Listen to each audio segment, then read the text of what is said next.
आऊज़ु बिल्लाहि मिनश्शैतानिर्रजीम बिस्मिल्लाहिर्रहमानिर्रहीम। आज से हम अल्हम्दुलिल्लाह अल-कुरान अल-ममदू अल्फाज की तहलील, मादा व मस्दर की फ़हम और लफ्ज़ बलफ्ज़ तर्जुमा के साथ के बाकायदा आगाज़ करते हैं। सबसे पहले थोड़ा सा हम वो चीज़ें जो मुझे तो सालों में पता चली, बचपन में पढ़ाई होंगी अल्हम्दुलिल्लाह असातिज़ा कराम ने, लेकिन मुझे याद नहीं था। तो सबसे पहले हम बात करते हैं कि कुरान पाक की थोड़ी सी इनकी बुनियादी इल्म। कुरान करीम की तदवीन, तरतीब व तक़सीम।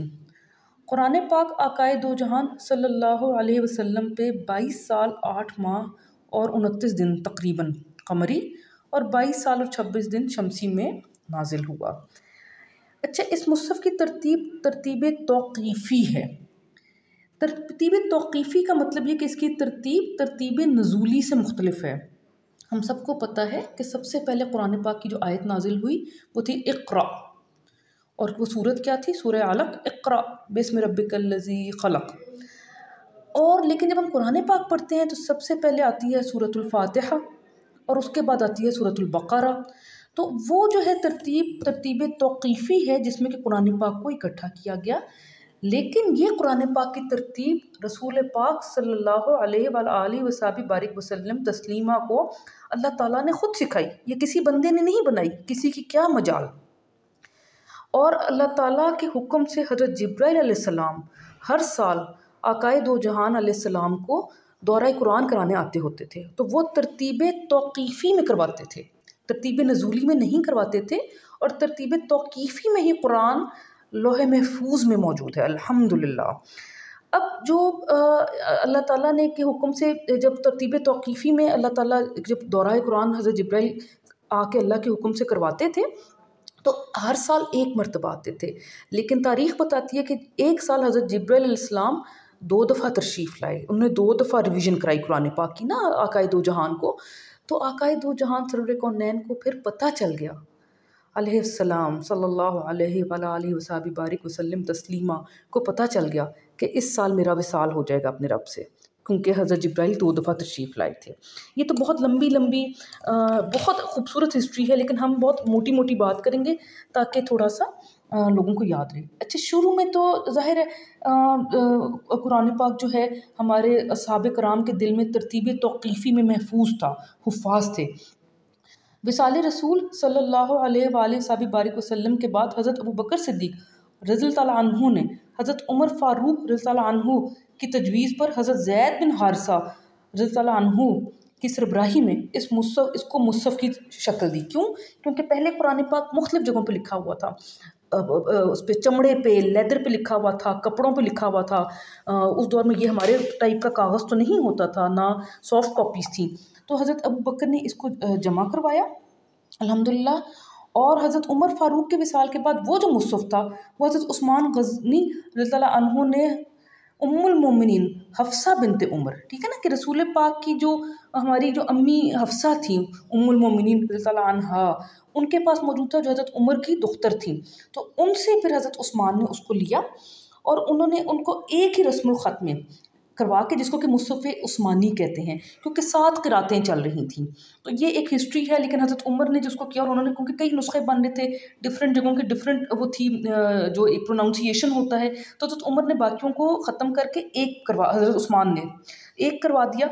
तो उसमें फिर इसको मुसहफ़ उस्मानी इसलिए कहते हैं। हम सब जो पढ़ते हैं पूरा ये मुसहफ़ उस्मानी होता है। इसके बाद हज़रत अली करमल्लाहु वजहू रज़ियल्लाहु अन्हु के दौर खिलाफत में मुसहफ़ पे हरकात लगाई गई। ये जिसको हम उर्दू में एराब कहते हैं, ये असल में अरबी में हरकात कही जाती हैं। क्योंकि ये जो ज़ेर ज़बर पेश तशदीद होती है, क्यों? इसलिए कि हम तो उर्दू में इस्तेमाल करते हैं ना का, के, को, ने, अरबी में ये नहीं होते। अरबी में हरकात लगने से पता चल जाता है कि ये उस का ज़िक्र हो रहा है या उस फीमेल की ज़िक्र हो रहा है। तो वो हरकात और सकनात हज़रत अली ने को ये शर्फ हासिल है कि उन्होंने डलवाए। कुरान पाक में हरूफ होते हैं ना, अरबी हरूफ से बनी 2-3 हर्फ मिलके एक कलमा बनता है, जिसको हम लफ्ज़ कहते हैं ना, कलमा बनता है। और कलमों से मिलके आयत बनती है। आयत कहते हैं निशानी को। तो कुरान पाक का जो यूनिट है, जो इकाई है, वो एक आयत होती है। अच्छा, इसके बाद जब कुरान पाक शुरू में लिखा गया तो पूरा था कुरान पाक, और अरबों को तो अरब तो पहले तो एराब के बगैर ही, अरब के अभी भी एराब के बगैर कुरान मिल जाते हैं, क्योंकि जिस तरह हम उर्दू पढ़े हैं, अब मैंने अराब तो नहीं लगाए, लेकिन मुझे पता है कि उर्दू के लफ्ज़ में ये सीनो है, ये सैनो नहीं है, सीनो है, ठीक है जी, ये महफूज है, ये महफूज नहीं है, तो ये वक़्त नहीं है, ये वक्त है, ये वक़्त नहीं है। तो इस तरह अरबों को तो अरबी आती है, लेकिन जब हरकत, हम तो हरकत वाला पढ़ते हैं, लेकिन सऊदी अरब में बहुत सारे आपको अभी भी मिल जाएंगे जिसमें कि ये नहीं लगे होते।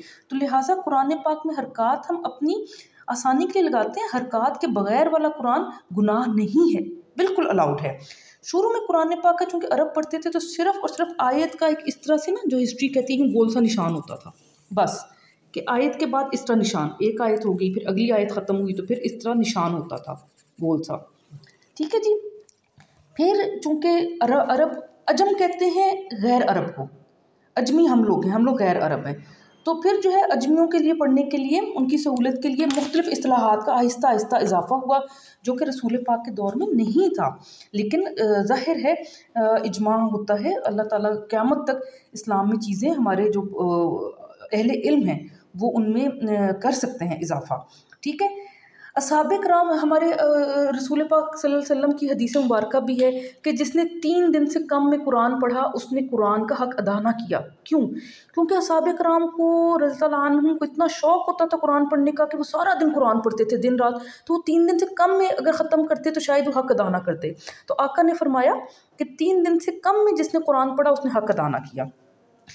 असहाबे कराम रज़ियल्लाहु अन्हुम के दौर में फिर लोगों को ज़ाहिर मसरूफ़ियत होती है, थोड़ा कम होता है, तो उन्होंने कुरान पाक को 7 मंजिलों में तक़सीम किया, ताकि पूरे हफ्ते में कुरान एक एक मंजिल पढ़ के पढ़ा जा सके।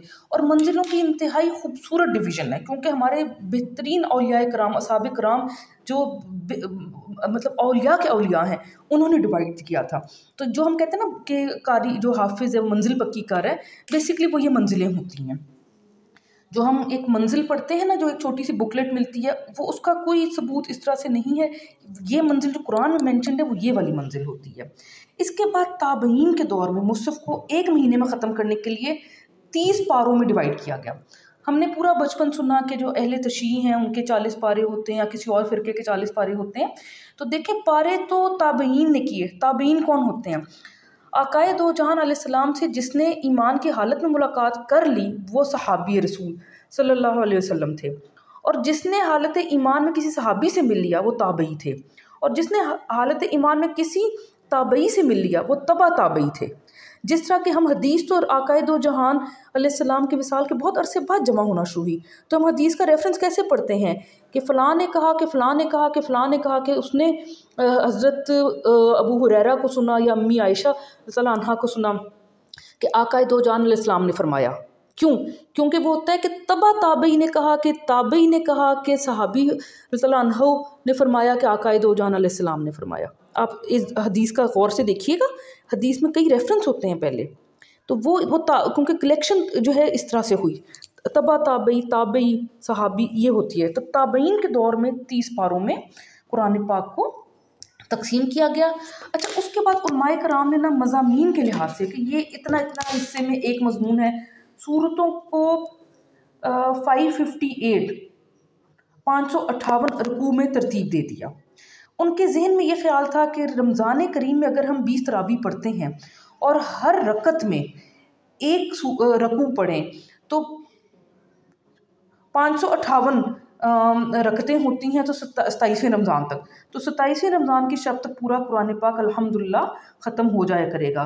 तो वो जो हम लोग करते हैं रमज़ान में ख़त्मुल कुरान करते हैं 27वीं की शब को, तो इसीलिए इसको एक रकू कहा गया, क्योंकि ये सूरत पढ़ने के बाद आप कुरान का इतना हिस्सा पढ़ने के बाद आप रकू में चले जाते हैं। कुरान पाक के आखिर में अब आप देखिएगा छोटी छोटी जितनी सूरतें हैं वो एक एक रकू है। इसी तरह सूरतुल फातिहा एक रकू है। तो अब हमने क्या पढ़ा अल्हम्दुलिल्लाह कि कुरान पाक की डिवीज़न किस तरह है। सबसे पहले क्या हुआ कि कुल मंजिलें 7 हैं, कुल सिपारे या पारे या जुज़ 30 हैं, कुल सूरतें 114 हैं। सूरतों के नाम अल्लाह ताला के हुक्म से आकाए दो जहान अलैहिस्सलाम ने खुद बताए। इसके बाद जो रुकू है वो 558 है। कुल आयात जो हम कहते हैं ना जी 6667 हैं, वो बिल्कुल नहीं है। कुल आयात 6236 है, आप लोग गिन के देख सकते हैं। और इसमें कुछ उलमा का ख्याल है कि बिस्मिल्लाहिर्रहमानिर्रहीम भी बाकायदा आयत है, तो अगर उसको शामिल भी कर दें बिस्मिल्लाह को एज आयत तो 6349 बन जाती हैं। क्यों? क्योंकि कुरान पाक की 114 में से 113 सूरतें बिस्मिल्लाहिर्रहमानिर्रहीम से शुरू होती हैं, जबकि सूरत तौबा से पहले बिस्मिल्लाह नहीं है। लेकिन खूबसूरती ये है, अल्हम्दुलिल्लाह अल्हम्दुलिल्लाह, अल्लाह का करम है, कुरान इतनी खूबसूरत किताब है कि आप देखें कि सूरतुन नमल के अंदर एज एन आयत बिस्मिल्लाहिर्रहमानिर्रहीम मौजूद है। तो इस तरह कुरान पाक में 114 बिस्मिल्लाहिर्रहमानिर्रहीम है, लेकिन सूरतों से पहले 113 दफ़ा है। अच्छा, अब सिपारे का नाम क्या होता है? सिपारे का नाम, जो कि बहुत लोगों को नहीं पता होता, वो सिपारे के पहले एक या एक से ज़्यादा अल्फाज को सिपारे का नाम रखा गया, ठीक है, सवाए पहले पारे की, क्योंकि पहला पारा शुरू होता है अल्हम्दुलिल्लाह से, लेकिन पहले पारे का नाम क्या है? अलिफ लाम मीम, जो कि सूरतुल बकरा के पहली आयत है। इसी तरह पारा 2 किससे शुरू होता है? सयकूल से। तो इस तरह तीसरा पारा तिलकर रसुल, ये जो है पारे का जो पहला एक लफ्ज़ या दो लफ्ज़ उससे शुरू होता है। ये चीज़ भी हमें पता है, बस हम थोड़ा सा रिवाइज़ कर रहे हैं।